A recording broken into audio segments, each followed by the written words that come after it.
get this question a lot. How do you do it? How do you take care of 3 kids? And another thing that I hear a lot is you make it look so easy. But it's not. I don't care if you have 5 kids, 3, or even 1 kid. It's extremely hard. It's hard. But I'm going to share with you guys how I made my life a whole lot easier with 3 kids, because it's possible. People automatically think when you have 3 kids, your house is dirty, your house is a mess, your life is a mess, it's very loud in your house, there's toys everywhere. They be thinking the worst. But no, like, I call my house the loud house in a joking way because I have 3 kids, and because people always kind of like stereotype people with more than 1 kid. They're like, oh, they have a lot of kids. Oh, I bet their house is loud. So I call my house the loud house, but honestly, the house is pretty chill. It sounds like this.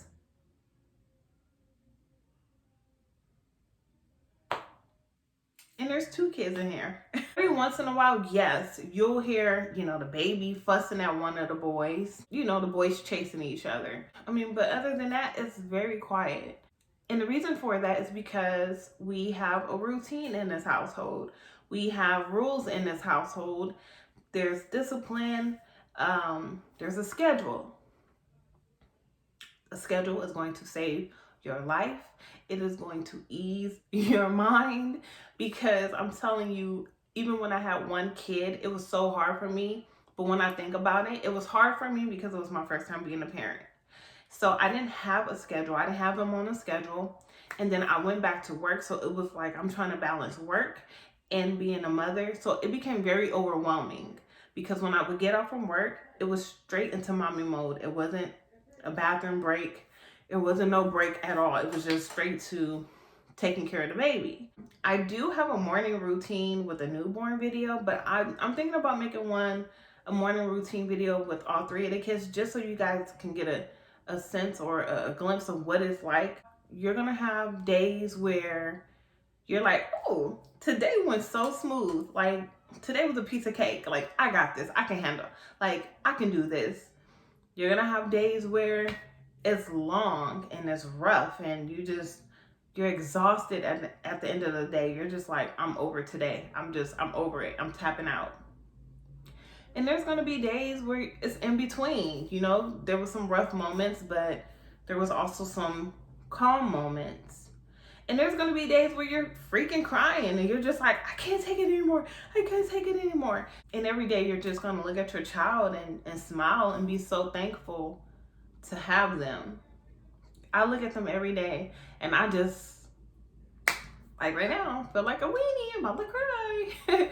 But I look at them and I'm like, those are my babies. Those are my kids. And I pray for them every day. I have them pray every day. I just want them to be a positive change for anyone that crosses their path. I think that's why I'm on them so hard, but I also make sure I'm more loving than strict, because I know what that's like, and I know, what could possibly happen with that. So anywho, like I said, we have rules in the house. One of the new rules that we have, because Daddy created this rule, is no screaming. So to keep the peace, there's no screaming. If you scream, if you're a boy, you have to do 5 push-ups. If you're a girl, you have to do 5 squats. Unless it's me, I have to do 10. But Paisley, little Miss Paisley, the little 1-year-old, has been the one that's been getting in trouble, because she's been going through something lately to where she's just like screaming, and not like a random scream, like just, running around screaming, but like she will go up to somebody and just scream at them like she's fussing at them. And I'm like, what is your problem? Calm down. But yes, y'all, putting your kids on the schedule. And you have to start off when they're young. Now, when they're newborns, when they're babies, honestly, when they're under 9 months, just go with the flow. especially when they're newborns, when they're fresh out, because you're on their schedule. When they're newborns, you're on their schedule. You can try to wake them up, make them stay up later. Don't do that to them. Don't do it to yourself, because what's going to happen is you're going to start getting frustrated because they're not waking up or staying up, or they're not going to sleep when you want them to go to sleep. When they're around 9 months is when you start to notice a pattern, like when they take naps, when they eat. The baby has always taken a nap around the same time. So around 11:30, between 11:30, 12:30 is nap time. I don't like for her to take a nap if it's past 1 o'clock, because that means she could possibly sleep until 3 p.m. and that's too late. I like for her at the latest to wake up at 2 p.m. from her nap. So what I do is around 11:30, I lay her down. I try to set the tone to kind of calm her down or whatever, if she doesn't already do it. Alan starts class in the afternoon. So when Paisley sleeps, he's in class. And he is so good to where I don't have to sit in the class with him anymore. I was really in there the first 2 weeks because I wanted to make sure he knew how to work the computer and just to see how he behaves. And he's really good. Like, his teacher speaks so highly of him. So we're very comfortable with leaving him in his room and doing school by himself, which I don't want to sit in there and monitor him anyways, because if he was in regular school, I couldn't. And I just, I want to make sure you know how to behave without me being there supervising you. So we start our day at 7 a.m. Paisley and Drew, they're eating breakfast. Alan, he likes to get his clothes. Like, Alan gets himself ready. He gets himself ready. Like, Alan gets up at 7 and you will see him grabbing his clothes. He'll set his uniform on a chair for me to iron, and he'll have his other clothes that he can just wear around the house, and he'll go take a shower.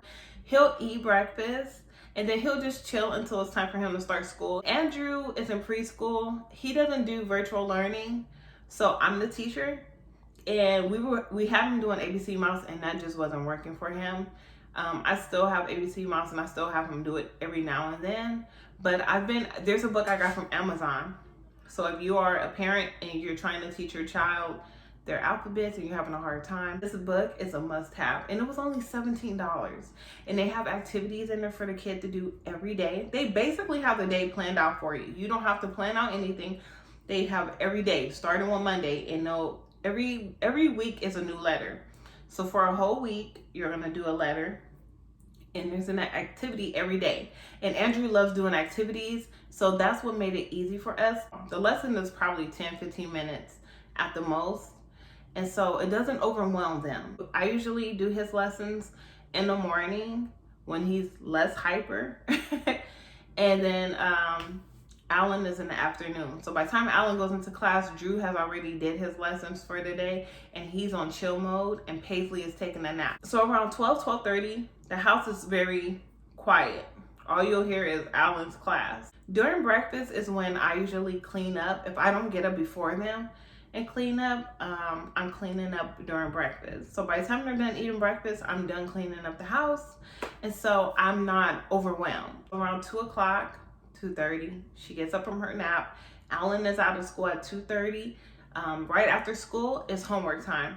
I usually give Alan lunch before he goes into school. So around 11:30, 12 o'clock, Alan is eating his lunch. When Alan's out of school doing homework, the other two kiddos are eating their lunch. So while they're eating lunch, I'm helping Alan with his homework. And by the time we're done with homework, they're done eating. Like, everyone is done at the same time. So then we just chill. We just chill for the rest of the day. Around 5 o'clock, I start cooking dinner. 6 o'clock, we eat dinner. And then at 7 o'clock, I tell them, okay, you have an hour to play on your iPads. After that, it's lights out. So Paisley usually falls asleep between 7:45 and 8:30 is when she sleeps. And the boys usually fall asleep around 9:30, 10 o'clock.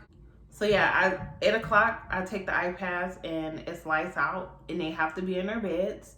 I'll leave the TV on for them, but yeah, no iPads and the lights are off. Otherwise, they'll be up all night. Honestly, around 8:30, the house is very quiet. It sounds like this. it's very quiet. And I have the rest of my night to make videos like I'm doing now, or watch TV, or just chill. Like, I have time to myself. Like, our routine, the way our routine is, when I do have moments where I'm feeling overwhelmed and I'm feeling kind of cranky, or I'm just like overwhelmed, I just think about, well, at 12 o'clock, I get a break, a 2-hour break. And then I think of, 8:30, I get a break for the rest of the night.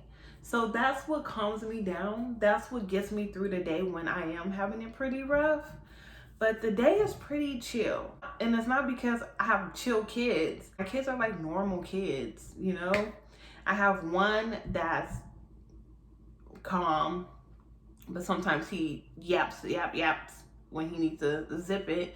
And then I have one that's just like the Energizer bunny. He's hopping on this, jumping on that, screaming at the iPad. And then I have this little crazy girly girl that wants to fight the boys. Oh, well, I shouldn't say girly girl if she's fighting the boys, but she wants to fight the boys, or she wants to snatch their iPads, or scream, or dance. There are some people that do have kids and the house do have toys everywhere and the house is a mess. But that's where you create rules. It just takes discipline and a routine, and it will change your life. I hope this video helps you guys in some type of way. So don't just go with the flow or not have a schedule and just whatever. No, create a schedule. Clean it up so it won't be a mess. So I'm about to go enjoy some more of my time. I'll see you guys later. Bye. All right, I got it.